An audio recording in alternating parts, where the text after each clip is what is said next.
Bienvenue dans Fans des années 80, l'émission qui revisite les événements les plus marquants de cette décennie folle. Musique, cinéma, télé, actualité, des images commentées par des personnalités aussi drôles que leurs souvenirs. Décollage pour l'année 1984. Regardez ce qui vous attend. En 1984, on ne rate pas un épisode de L'amour du risque avec Jonathan et Jennifer, le plus célèbre couple de justiciers milliardaires. En 84, c'est aussi les débuts de George Michael avec le groupe Wham.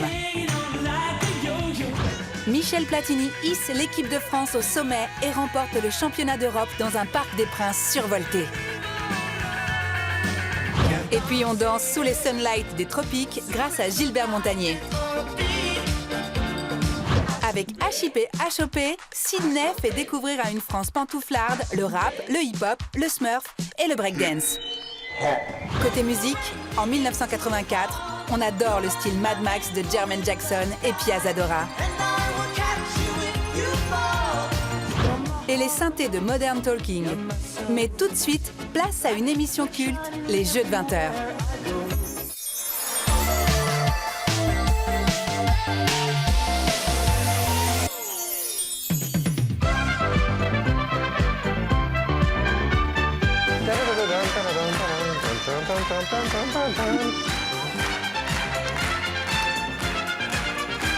Une émission qui a marqué réellement la télévision.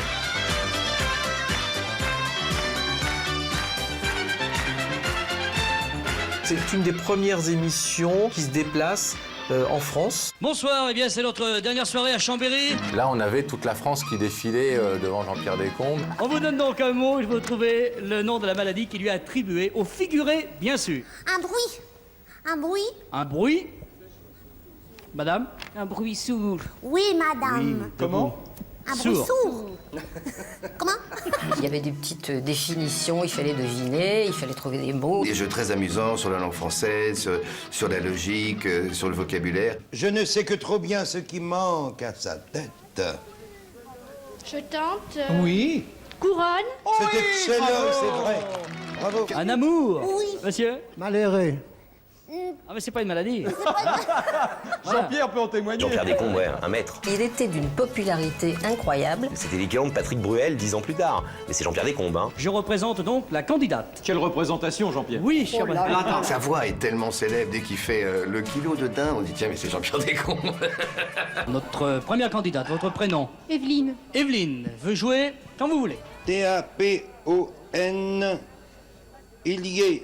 Familier, attention. Morceau d'étoffe de linge, je me suis vu. Et à Paris, il y avait Maître Capello, l'inoubliable Maître Capello. Lapin. L-A-P-I-N. Très bien. Francis. Lapon.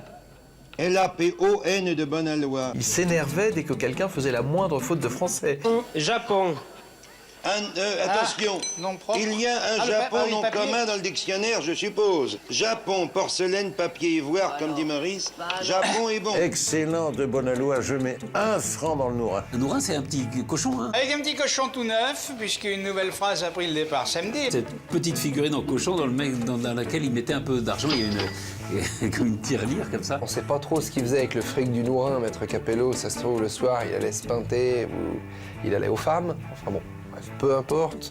Je ne veux pas le savoir. Je ne veux pas avoir la famille Capello sur le dos. On immerge l'œuf sans utiliser de bouée, sans utiliser de produit sur la coquille. D'accord. Marc Herman, votre question. Faut-il percer la coquille d'un tout petit trou? Combien y a-t-il eu de grands du musical qui sont passés par les Jeux de 20h? Qui viennent aider et jouer avec les candidats qui sont en province aux côtés de Jean-Pierre Descombes. Eh bien, vous la voyez avec ce soir Suzanne Gabriello. Mais oui, bonjour madame. Avec Pierre Doris. Bonjour mes chers camarades. Avec Jean-Marc Thibault. Puis les plus connus, après, qui eux étaient Trans Jeux de 20h Académie des Neufs. On immerge l'œuf et si l'œuf tombe de ce côté-là, du côté droit, c'est qu'il est frais. S'il tombe du côté gauche, c'est qu'il n'est pas frais. Tu pouvais, quand tu étais académicien des Neufs, être jeu 20heuriste. Un Daniel Prévost, bon, Daniel, lui, il allait de l'un à l'autre, il s'en foutait. Sim, pareil. Un petit sifflement au jeu de 20h, hop, un coup de train corail, on revenait sur le plateau de l'Académie des Neufs. On est dessus lorsqu'on n'a plus dessous. Table. Comment? Table. Sable, exact. Bien. C'est pas ce que vous avez dit, hein. C'était un truc, c'était Il y surréaliste. avait un côté folklore, peut-être qu'on retrouvera plus.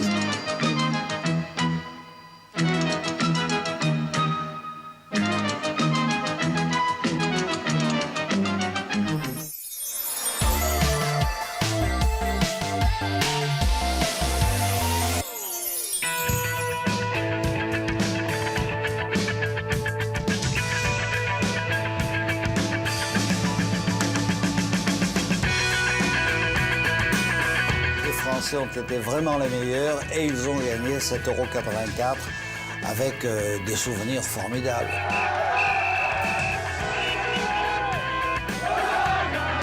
On va le gagner, on va surtout se venger. Parce que 82, c'était il y a 2 ans. On a tous France-Allemagne dans la tête, on a tous revécu 150 fois. Cette défaite a servi à gagner l'Euro en France en 84 avec un Platini au sommet de son art. Platini récupère et Hugo Platini.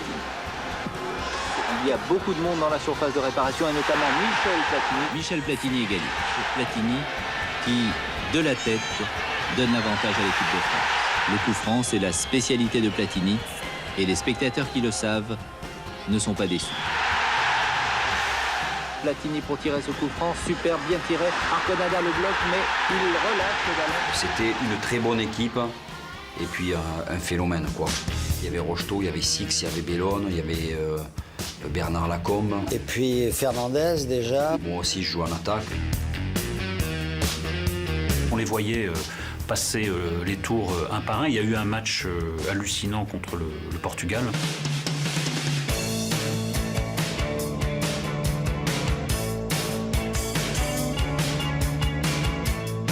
On est en demi-finale, c'est le Portugal.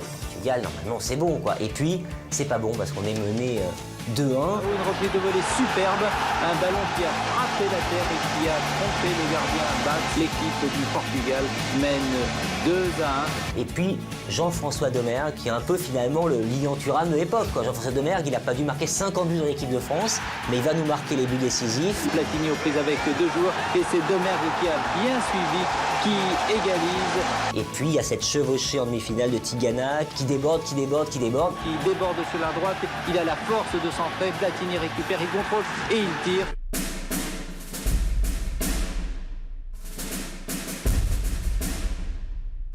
La finale, je m'en souviens particulièrement puisque je l'ai commenté déjà et effectivement il y a le coup franc de Platini que laisse passer Arconada. Platini pour tirer ce coup franc, super, bien tiré. Arconada le bloque mais il relâche le ballon. Le pauvre gardien, ça doit être horrible pour lui. Regardez le ballon bloqué tout de même par Arconada et alors qu'il se couche sur le ballon, celui-ci lui échappe pour passer derrière la ligne. Bruno Bellone, bah, c'est comme le petit de la Coupe du Monde 98, quoi. Bellone arrive devant le gardien, un ballon piqué, il va pouvoir lever le gardien Arconada, 2-0. C'est le but de la victoire pour l'équipe de France.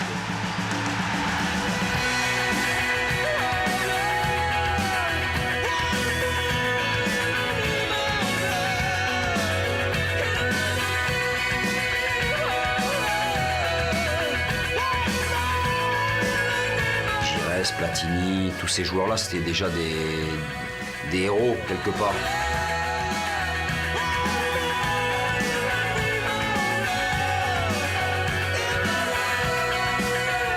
C'était probablement peut-être une équipe plus forte que celle de 98.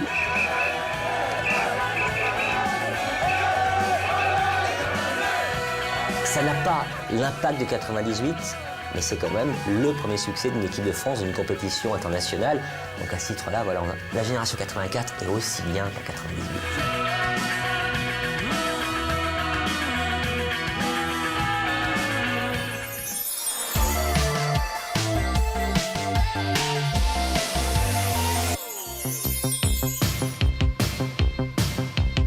Oh là là là. Le saumon du kitsch. And when the rain begins to fall. Is there a bar in this scum bucket town?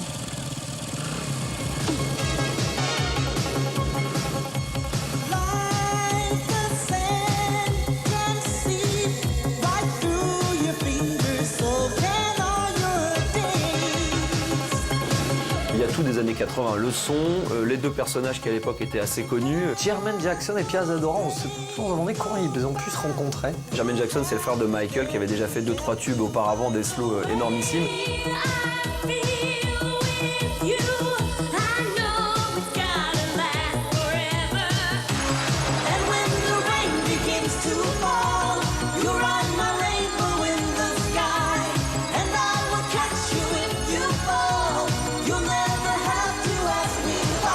Ça fait partie des 4-5 clips cultes parce que le morceau est rigolo, mais après quand tu vois le clip, forcément tu te dis attendez les mecs. Le mec qui a fait le design là, du clip, Oscar.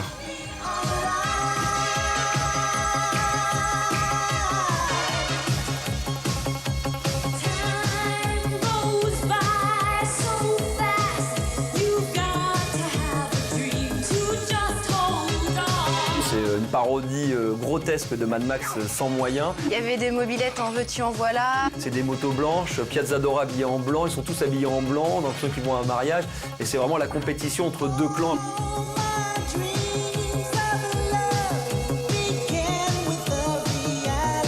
Je vois surtout des coiffures de Piazzadora et de Jermaine, tout en volume. Le style, les fringues.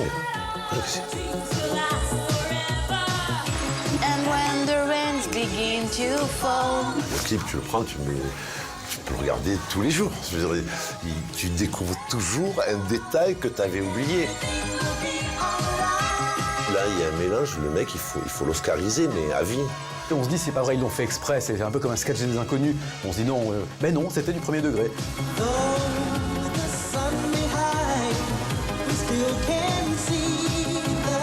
Il n'y a rien dans le kitschicisme, il n'y a rien de mieux.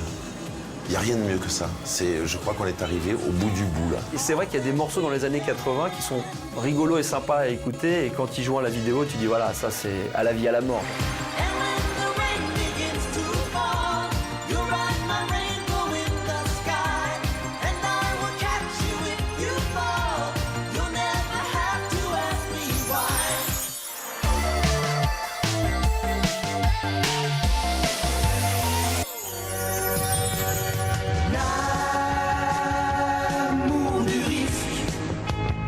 Jonathan et Jennifer, les justiciers milliardaires, l'amour du risque. L'amour du risque, Jonathan et Jennifer. Jonathan et Jennifer. Les justiciers milliardaires. Les justiciers milliardaires. L'amour du risque, c'est vraiment leur grande affaire. Faire la vie dure aux gangsters. Alors, ils sont riches, ils sont millionnaires, ils n'ont rien à faire. Ils ont une bicoque de rêve sur les hauteurs de Los Angeles, un chien pas possible, une bagnole à 200 plaques. Ça faisait rêver, quoi.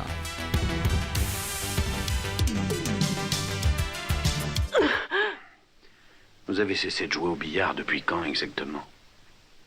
Comment il s'appelait l'acteur principal qui jouait le rôle qui était quand même un tombeur lui aussi. Robert Wagner, héros de la Tour Infernale, qui est là, qui était la seule vraie star d'ailleurs de celui qui portait un petit peu le truc. Jonathan Hart.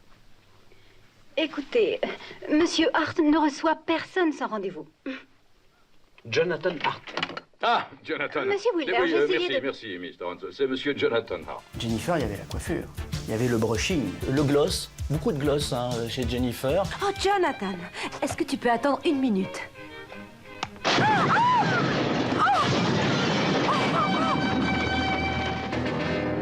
Quelle que soit l'action, Stephanie Powell, l'actrice, était toujours le brushing, toujours impeccable. Un léger vent dans le brushing, mais toujours impeccable. Ça, c'est la grande force d'Hollywood, c'est magnifique. Et leur chien Février, qui était assez vilain. T'es bien gentil, Février, mais dégage. Il y avait l'autre, là, je sais plus comment il s'appelait, le serviteur, là, je sais plus son nom. Un gros chauffeur qui s'appelait Max. Qu'est-ce que vous en pensez, Max? Bravo, Madame Hart, il est splendide. Et abstenez-vous de m'offrir une carotte. Comment ces gens-là ont pu devenir des héros, quand même? Ils sont détestables. Ils passent leur temps à rien foutre dans une baraque de luxe, avec le Max qui fait tout pour eux, avec le clébard, etc. Eh ben, Max, c'est pour demain. C'était insupportable, ils avaient des voitures de sport, ils se la pétaient à mort. On sentait dans les années 80 le besoin d'avoir des voitures un peu discrètes et qui se fondaient vraiment dans la circulation, une Mercedes jaune qui était assez sympathique.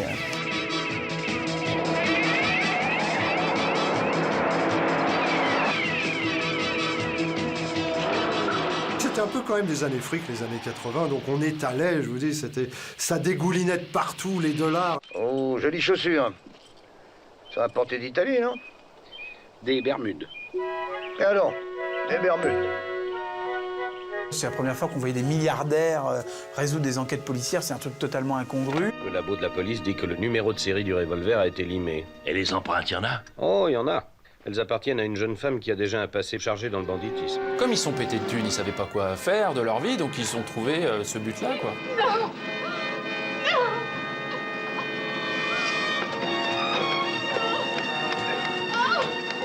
C'était un peu au secours de la veuve et l'orphelin, quoi. Et en même temps, ils avaient l'amour du risque et ça...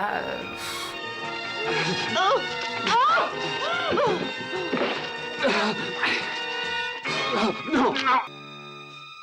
Où est le petit?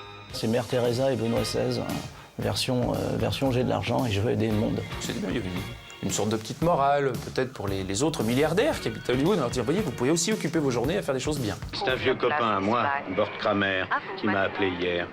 On essaie de lui saboter une petite mine de diamants qui lui appartient. Il croit que ça se fait de l'intérieur, il aimerait qu'on jette un coup d'œil. Tiens chérie, qu'est-ce qu'on va faire aujourd'hui? On va résoudre une enquête policière, parce qu'on n'a rien à faire, je vais t'acheter des bijoux au passage. Jonathan, Pourquoi y a-t-il des girafes en Italie? C'est en Afrique, ma chérie. Ils étaient tout le temps en train de picoler du champagne, le jet privé, à droite à gauche. Non. Et pourtant, ils étaient super populaires. Tu m'aimes. Tu ne pourrais pas vivre sans moi. Avoue-le. L'amour du risque. C'est un feuilleton qui est devenu alors maintenant totalement kitsch, totalement hors du temps. On se demande même comment on a pu regarder ça. Mais oui, ça fait partie des feuilletons de cette époque que j'aimais bien suivre. Voilà. Ça faisait rêver. Jonathan et Jennifer, les justiciers milliardaires. Oui, on avait envie d'être milliardaire, quoi. L'amour pour mieux risquer, le risque pour s'aimer.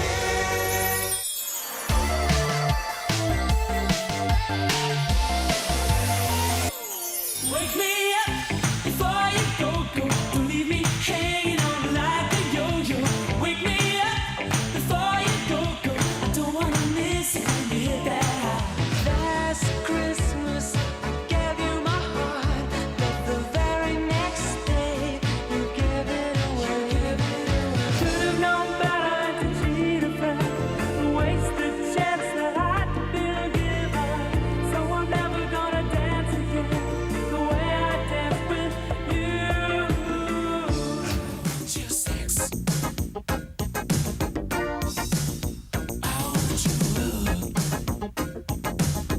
Faut pas oublier quand même que George Michael, c'est une des plus belles voix de la pop musique du siècle. Hein. C'était très festif, il avait la cuisse guillerette et la jambe musclée. Il y avait ce petit côté gréco-méditerranéen, toujours trop bronzé, avec un brushing toujours trop... C'était trop. C'était un peu un clo-clo, hein, George Michael. C'était le Claude François anglo-saxon. Oh là là, c'est Wham!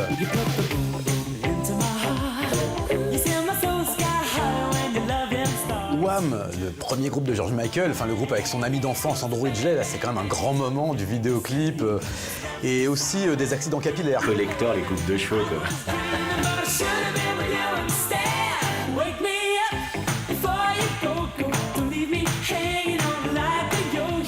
Wake me up before you go go. Wake me up before you go go, je conseille aux téléspectateurs de bien checker les shorts de George Michael. Les shorts moulants, satin, rose, bleu.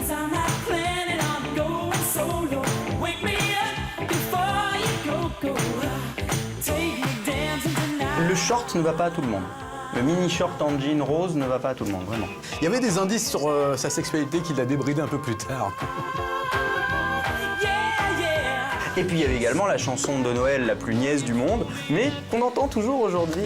Last Christmas, I gave you my heart.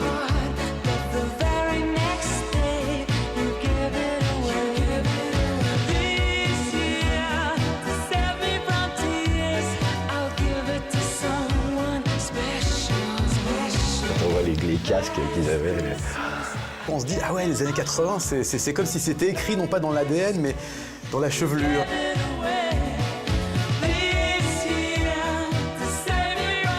Ça n'a pas duré longtemps, Wham, ils se sont vite séparés. Après George Michael tout seul, c'est pas mal, quoi. Tout d'un coup, l'espèce de boys band à lui tout seul qu'il était dans le groupe Wham devient un auteur, compositeur, mature, intègre et puis surtout talentueux.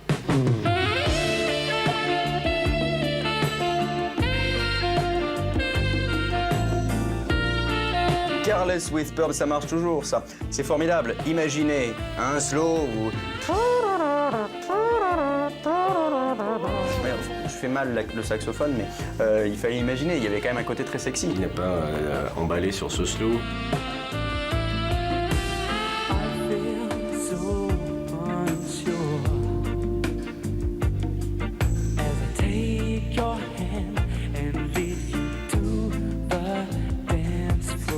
C'est quand même un morceau, dès qu'on l'entend la première fois, on se dit voilà, ça c'est ce qu'on appelle un classique. On s'en prend pour 20 ans minimum. C'est la grande balade, un peu sucrée, ok, ça dégouline de tous les côtés, parce que tellement c'est beau, mais bon, on se moque aujourd'hui, mais à l'époque, je connais plein de nanas qui, elles entendaient George Michael, elles connaissaient pas forcément sa vie privée, elles tombaient dans les pommes.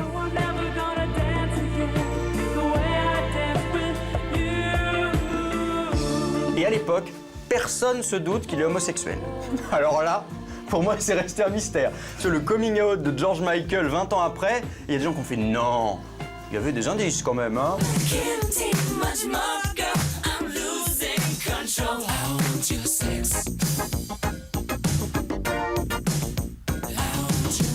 I Want Your Sex. Oh là, c'était devenu une idole. C'est des gens qui sont capables de passer les trucs et de se transformer, se rééditer et devenir encore meilleurs qu'avant. Et George Michael en est un.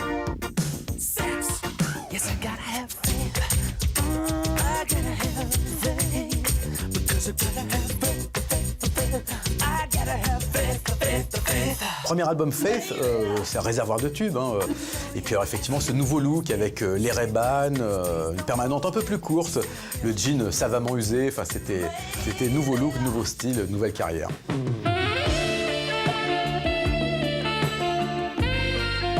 Il y a quand même eu un sacré paquet de tubes. Un sacré paquet de tubes. Il y avait un sacré paquet. Il y avait un sacré paquet de tubes. Et encore aujourd'hui, il n'y a aucun souci, le type il fait ce qu'il veut avec sa voix. C'est quand même le roi de la mélodie.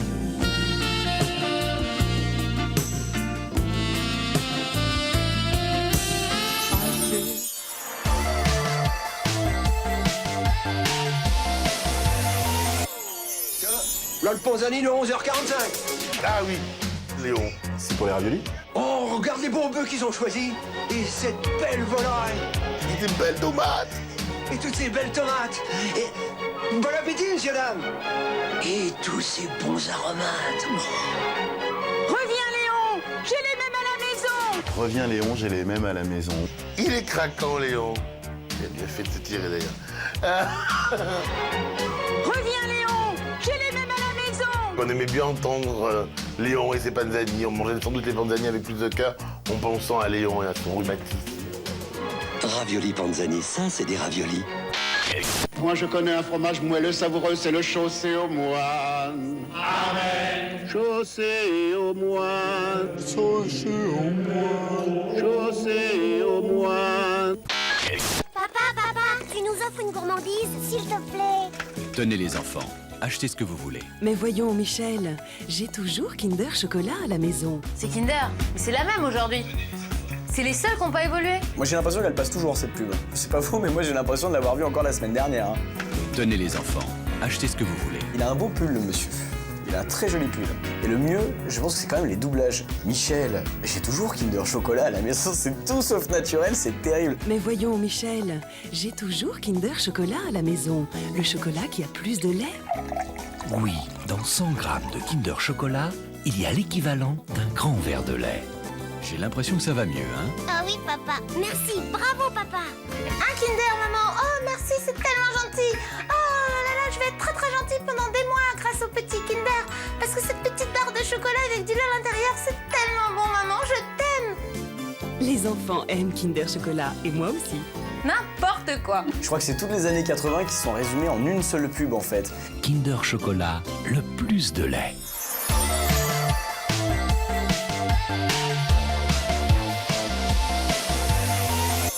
Un plus aujourd'hui pour les téléspectateurs de la région parisienne entre 14 et 18 heures. Les premières images de Canal+. Canal+, voilà une chaîne formidable. 4 novembre 1984, j'y étais, lancement de Canal, une nouvelle chaîne dans le PAF. Il est 8h, 4 novembre, ouverture de l'antenne de Canal+.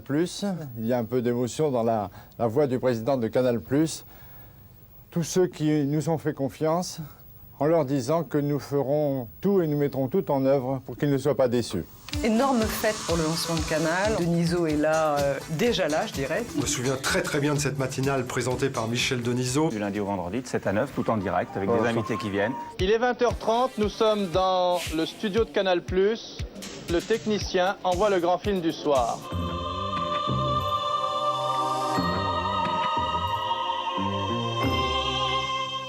Il y avait un papier de l'événement du jeudi qui disait la différence entre Canal+ et le Titanic, c'est qu'au moins sur le Titanic, il y avait un orchestre. Au départ, Canal+, c'est le Arte des années 80. Hein. On veut faire une chaîne intelligente, une chaîne bobo.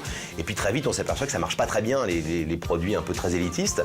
Donc on va penser au foot, on va penser au ciné, et on va penser, et ça c'est le truc coup de génie, au cul, c'est-à-dire au film porno le samedi soir à minuit.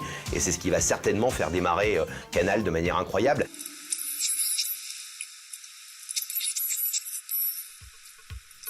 Tout d'un coup, là c'est la meilleure pub du monde, quoi. C'est-à-dire que tout d'un coup, on dit, mais je suis exclu, j'ai pas le droit. C'est un peu comme dans une boîte de nuit, on dit, toi, tu rentres, non, pas toi.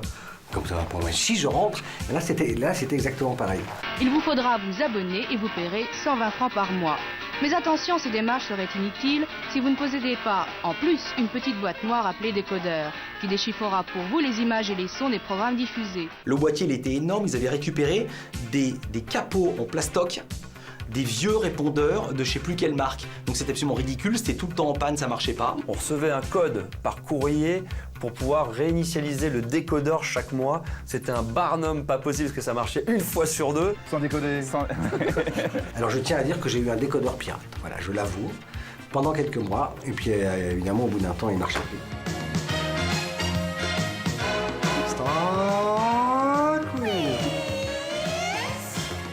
Je me souviens à l'époque où j'y suis arrivé, c'est ma première émission de télévision, un jeu qui j'espère maintenant fait partie de l'histoire de la télé, s'appelait Star Quiz. Pour arbitrer cette rencontre, Philippe Risoli. Bonsoir. J'avais une énorme campagne d'affichage de 4x3 dans la France entière. Canal+, Star Quiz en clair tous les jours à 20h15. Philippe Risoli, 2 points, un animateur pas comme les autres. Le Star Quiz du mercredi avec notre champion Alain. Vous savez qu'Alain est trésorier, vous venez de l'entendre. C'est pour ça que l'argent, lui... L'idée, c'est de prendre 4 morceaux de visages différents, de les assembler, de faire une tête difforme. Et les gens appellent pour donner 4 noms. J'avais fait partie un jour de la Maxi, je crois qu'on avait pris mon œil ou quelque chose comme ça. Et puis surtout, on va hurler de rire avec Coluche qui va faire des trucs phénoménaux. Et puis après, il y a eu tous les humoristes, tous ceux qui ont lancé, les nuls en tête évidemment.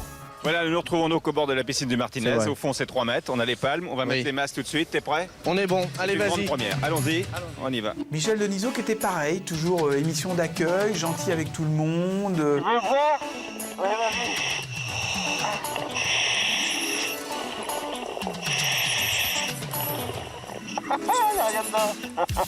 On se souvient notamment d'émissions à Cannes où Coluche plonge dans la piscine ou des choses absolument étonnantes. On va te remettre la véritable paire de palmes d'or, celle que personne d'autre n'aura. Lundi prochain. Ça, c'est des vrais. Merci. C'est pas bidon. Je suis très content. Voilà. Merci, un poule. Merci, Michel. Merci. À tout le monde. Nouvel état d'esprit, nouvelle ambiance. Là, on peut vraiment parler de nouvelle télévision. Ça a tout dépoussiéré, ça a tout balayé sur son passage.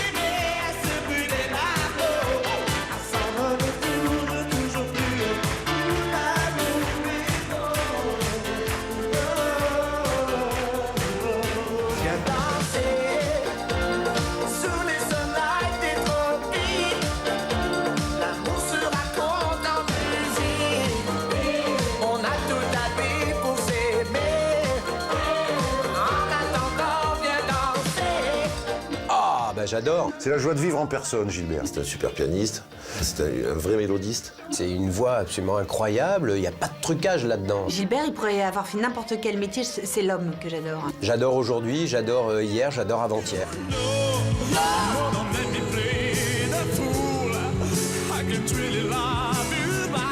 En 71, il y a eu The Fool. Ça, c'est un tube phénoménal, c'est du niveau de Ray Charles.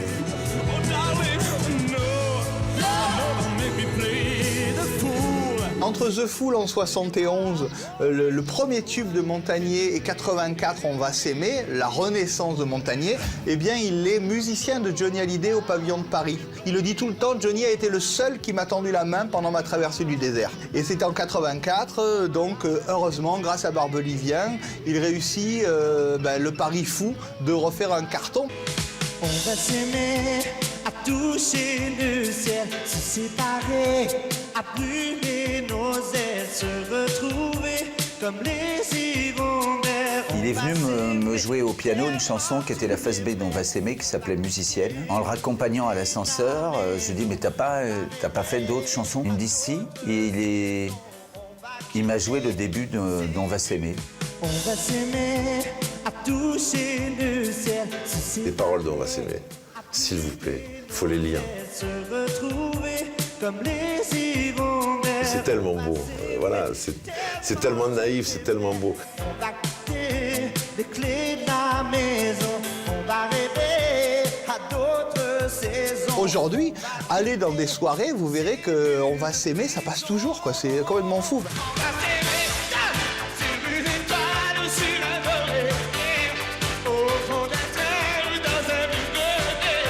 Il est infatigable, moi je l'ai vu sur scène, il a un bonheur d'être sur scène. Le fait d'entendre les gens, tout de suite il est heureux, il est comme un gamin, il est comme un fou. Faut le sortir de scène, il sortirait plus lui. Hein.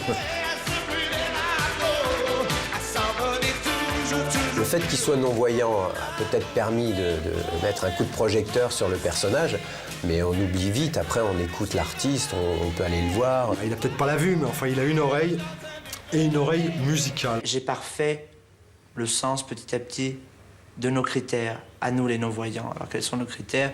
C'est bien sûr le son, c'est bien sûr la possibilité, si on le veut, je crois, de se concentrer plus sur ce que l'on pense et de savoir écouter les autres. Je pense que c'est vraiment important de savoir écouter. Il prend sa cécité comme... normalement, quoi. Là, il en joue, il est tout le temps en train de te dire, tu vois, je vois. Il a beaucoup d'opiniâtreté, beaucoup de joie de vivre, beaucoup de soleil en lui. La preuve, il le chante souvent. Sous l'équateur du Brésil, entre Cuba et Manille. On a fait les Sunlight aussi dans des conditions incroyables. Il était en studio à Milan, moi j'étais à Paris. On a fait ça dans la nuit, alors que je notais les accords de la chanson. Je l'enregistrais sur ma cassette au fur et à mesure qu'il me la chantait. Enfin, c'était assez délirant. J'ai dans la tête un oiseau qui te dit tout, viens danser.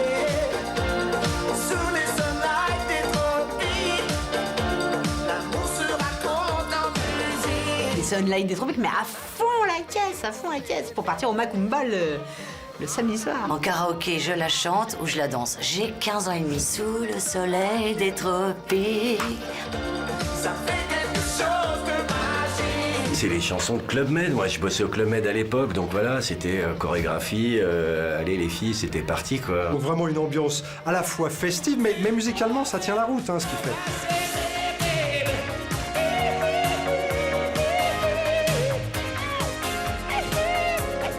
Je trouve que ce garçon fait une très belle carrière. Un artiste sincère, populaire et puis fait pour faire la fête.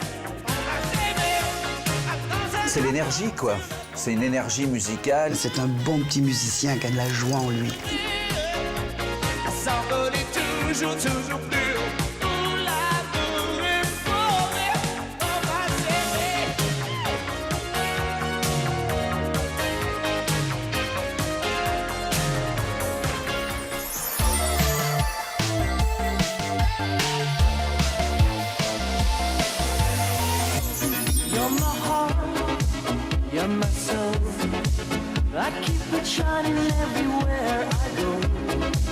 extraordinaire, Modern Talking. Les deux coiffeurs, je les appelle les deux coiffeurs. Peter et Thomas sont des Allemands. Ça avait un style voilà, d'époque, quoi. J'aime bien le refrain. C'est ça. Ah ouais.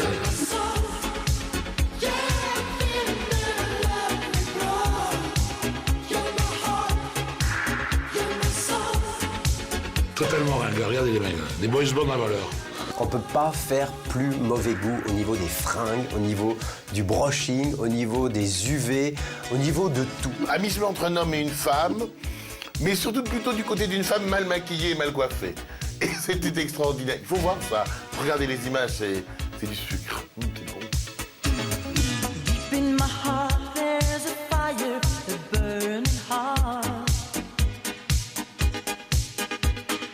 Deep in my heart, there's desire for a star. Oui, à cette époque-là, on a eu pas mal de daubes venus d'Allemagne. Hein, donc il y a eu Modern Talking, il y a eu Europe quelques années plus tard. Et dans tous les cas, mais ça c'est le grand secret des Allemands. Ils n'ont pas peur du ridicule au niveau du look. Ils vont à fond. C'est la magie de la musique. T'as beau t'habiller n'importe comment. Quand une chanson est bonne, quand elle est efficace, tout passe. Et ces deux gars-là, à l'époque, c'était vraiment des idoles. Hein. J'ai jamais essayé de leur ressembler, ça, je le jure. You're my heart, you're my soul, you're my soul. I keep it shining everywhere I go. You're my heart, you're my soul. I'll be holding you forever, stay with you together. Il n'y avait pas de guitare du tout dans la chanson, mais dans le clip, il était quand même avec ses guitares, ils étaient à fond, tu vois. Très gros succès mondial, hein, parce que là je crois qu'on parle de 20 millions de disques. Et ce qui est marrant, c'est qu'ils ont tenté de faire un retour 10-15 ans plus tard, en remixant en dance leur chanson, et ça a remarché une nouvelle fois, sauf qu'ils étaient comme ça, ils étaient un tout petit peu liftés.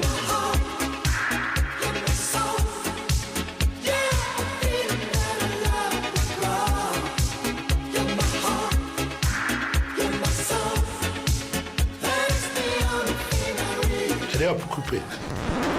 C'était un clin d'œil kitsch, ça.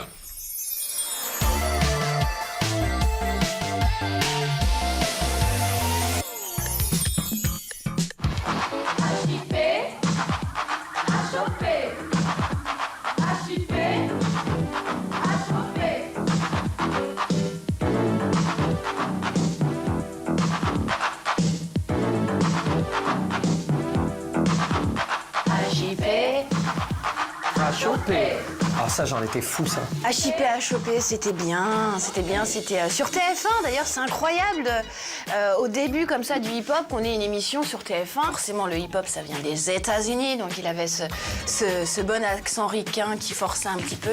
Oh yo, 1, 2, 1, 2, 1, 2. Bonjour les frères et sœurs, et quelle joie et quel bonheur de se retrouver encore à 14h pour swinguer sa copain. Ok. C'est vrai, yeah.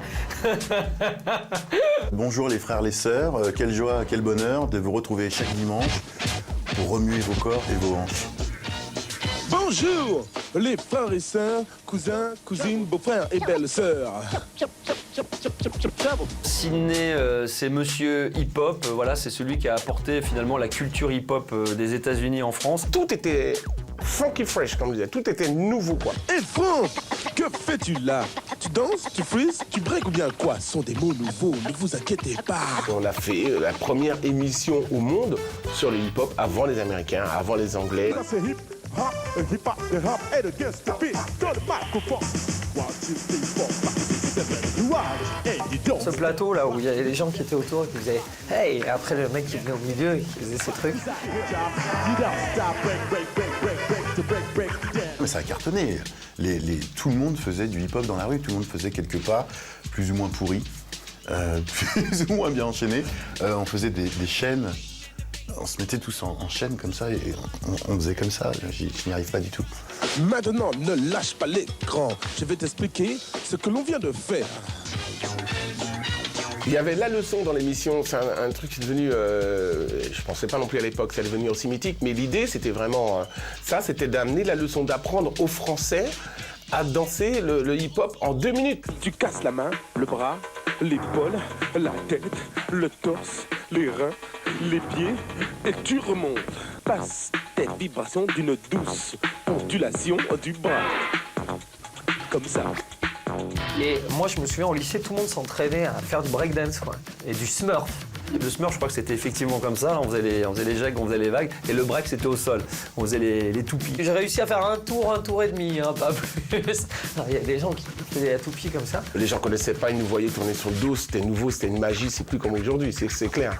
La Mrs. Holiday est avec nous. Madonna est là aussi ce soir. On applaudit très très très fort. Il y a des gens très connus qui sont venus dans son émission, comme ça. Madonna est venue chanter Holiday sur son plateau quand même. Madonna, tu es ici en vacances? You in holiday? No. And you sing for holiday? I'll sing Holiday, but I'm not here on a holiday.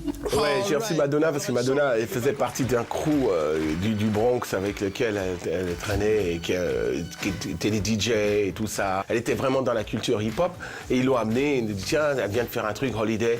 Et personne ne voulait la filmer. En France, tu sais quoi, elle arrive avec des crucifix, des trucs comme ça dans les années 80. On dit qu'est-ce que c'est que cette nana qui fait un truc comme ça, elle danse avec son frère. Personne n'en voulait en télé.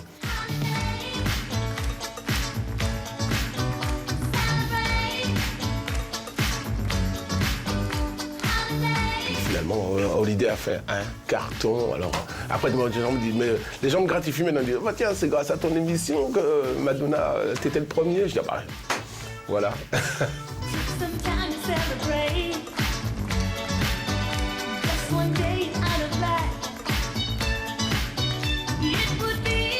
Ça faisait quand même mal à la tête cette émission, hein, parce qu'au niveau de la couleur des vêtements, on était vraiment dans du pétant. Les blousons avec les zips partout, rouges, les bandeaux de tennis. Les pantalons Sarwell à la MC Hammer, les jogging en lamé, etc. C'était violent. Hein. Il y a beaucoup de choses qui sont perdues dans les années 80 et qu'on regrette. Le survêt argenté, le jean neige. C'est dommage. Chabadou et Bougalou, tout le monde sont comme les Andalous. Je le dis, ouais, sur TF1, on donne la cadence même sans fin. C'était sublime, quoi, cette émission. Je suis assez content et assez fier. Ça a eu beaucoup de succès, les jeunes évidemment ont adoré et ça a vraiment lancé ce type de musique en France. Grâce à Sydney. Merci Sydney. HIP, and everybody say HOP. So what the hip hop? Et tu le dis très fort.